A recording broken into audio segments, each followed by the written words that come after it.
따뜻한 내용이었습니다.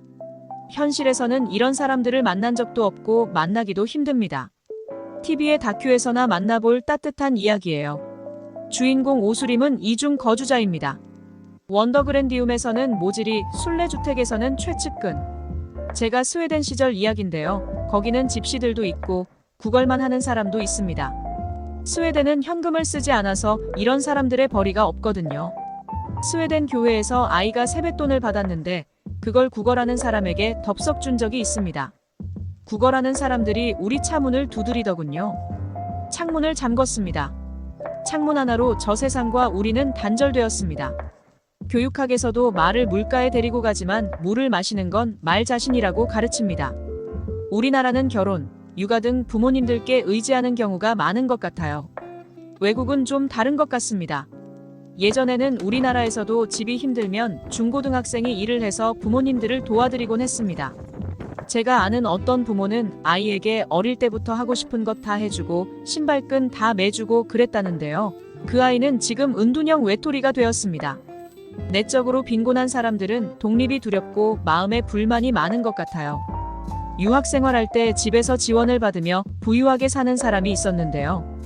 지원을 받는 그들은 오히려 부모 욕을 엄청 하던 것을 본 적이 있습니다.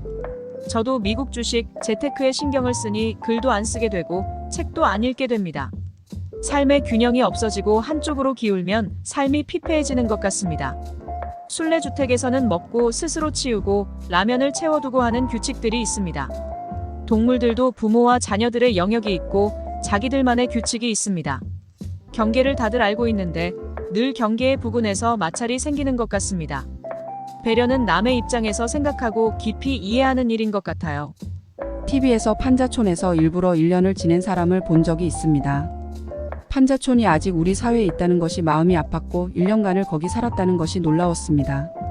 저 같으면 극한 체험용 하루 정도나 버틸까 싶었습니다. 판자촌 보고 마음이 아프다가 바로 미국 주식 어떻게 됐나 보는 제가 모순적이었습니다. 순례 씨의 재산을 왜 국경 없는 의사회에 기부하느냐? 라고 물었을 때 국경이 없다는 이유 하나만으로 라는 대답이 심오했습니다. 또 시크하게 빨강 머리 앤을 봐야 해서 전화를 끊어야 한다는 것이 놀라웠습니다. 인생은 계획대로 되는 게 아닌 것 같습니다.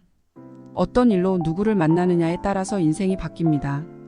결말부에 수린 부모의 이야기가 다 안 나오지만 뒤에는 변화하지 않을까 긍정적으로 생각해 봅니다.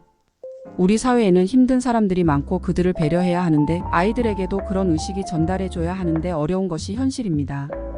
저도 아이들이 어릴 때부터 맞벌이 때문에 힘들었습니다. 아이가 아프면 하지마 엄마가 대신 해줄게 하는 분위기였습니다.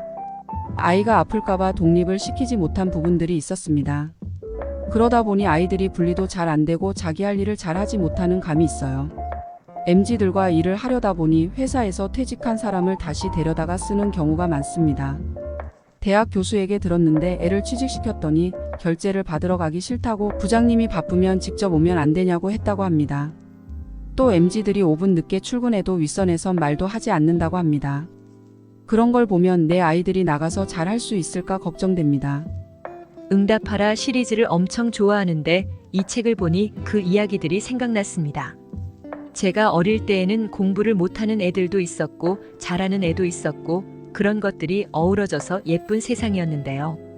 이 이야기를 읽으면서 지금의 현실은 조금 다른 것 같았어요. 건강한 독립성을 가지는 것이 중요한 것 같습니다. 우리 아빠 엄마 세대들은 아주 열심히 살았습니다. 미국에서는 어린 시절부터 돈을 번다고 들었을 때 남의 이야기인 줄 알았습니다. 하지만 계속 지원을 해주면 아이들이 건강한 어른이 될 수 있을까 하는 걱정도 듭니다. 제가 지금 아이들의 꿈을 밀어주는 이유는 아이들이 빨리 자신의 꿈을 찾고 건강한 어른이 되었으면 좋겠다는 바람이 있기 때문입니다. 제가 아는 한 아이가 자퇴를 했는데요. 저는 응원해줬지만 막상 내 아이가 자퇴를 하면 절대 안 된다라는 말이 나올 것 같습니다. 저는 아이가 셋인데요. 첫째, 둘째는 신경을 썼는데 셋째는 학원도 보내지 않았는데 친정에서 보더니 학원을 보내줬어요. 생각할 거리가 있는 이야기였습니다. 허울만 있고 남들이 보는 눈에 맞춰져 있는 사람, 가진 게 돈밖에 없고 인문학은 없는 사람은 되지 말아야겠습니다.